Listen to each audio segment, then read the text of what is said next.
बावनबीर येथे दुर्गा विसर्जन मिरवणुकीवर समाजकंटकांचा हल्ला। शांततेत सुरू असलेल्या दुर्गा विसर्जन मिरवणुकीवर अचानक दगडांचा आणि दारूच्या बाटल्यांचा हल्ला होताच संपूर्ण बावनबीर हादरून गेलं।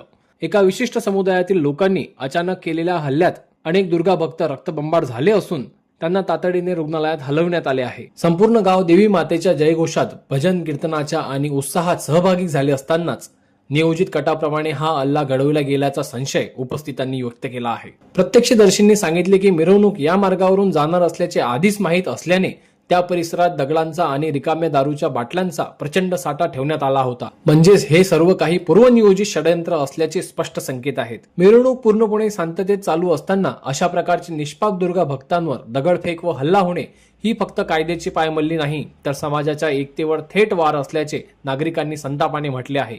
हे सहन केले जाणार नाही। दोषींवर कठोरात कठोर कारवाई झालीच पाहिजे, अशा प्रकारची मागणी संतप्त ग्रामस्थांकडून होताना दिसत आहे। या हल्ल्यानंतर गावात गोंधळ उडाला होता।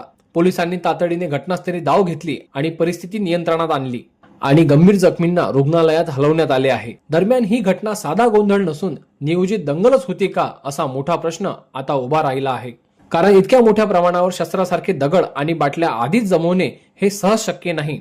यातूनच संपूर्ण कटाची गंभीरता स्पष्ट होते। गावकऱ्यांनी स्पष्ट शब्दात इशारा दिला आहे की प्रशासनाने तातडीने कठोर कारवाई न केल्यास लोकांचा संताप उसळू शकतो।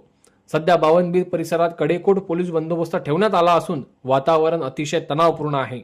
युवा क्रांती न्यूज, संग्रामपूर।